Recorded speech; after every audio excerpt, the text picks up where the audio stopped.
cover most every type of crime, whether it's an auto theft or a burglary, a homicide, rape, sexual assault, drug cases, possession, firearms cases, just anything that you can be charged for possession with.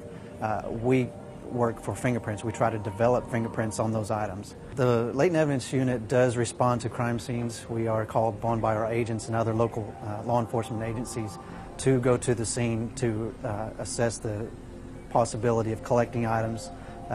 We do collect the items and bring them back to the laboratory to process them. A latent fingerprint is composed of 99% water. Because of it's mostly from your hands and your sweat. You have sweat pores along your fingerprint ridges, and the sweat is left behind on the item when you touch it.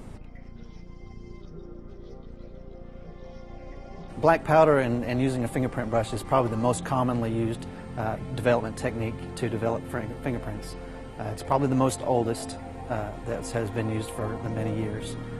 Basically, you just drip a fingerprint brush in black powder and then brush the powder onto the item, which the powder adheres to the moisture residue left in a latent fingerprint.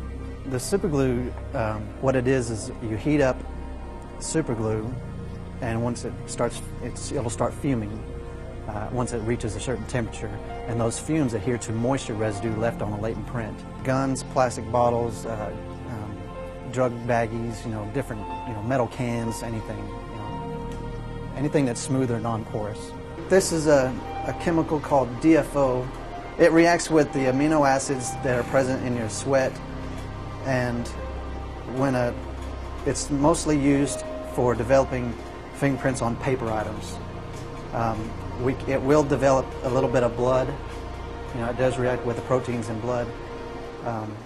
So if you had bloody paper, it would do that. Or if you had a porous item that you needed to develop in blood, say it was a cardboard box or anything like that, you can use this to try to develop any fingerprints. You have to have the filters in order to see the reaction of the fluorescence. But if you looked at this paper with just regular white light, you'd see a very faint, maybe pink or kind of a purple fingerprint ridges. But with the light source and the filters, you get the whole image, where it really glows really nice, that you're able to photograph a lot better. The print is captured either by photograph or by lift. Put it on a card, and then we bring the lift in here. These are our latent entry workstations. It consists of a camera input and a scanner input.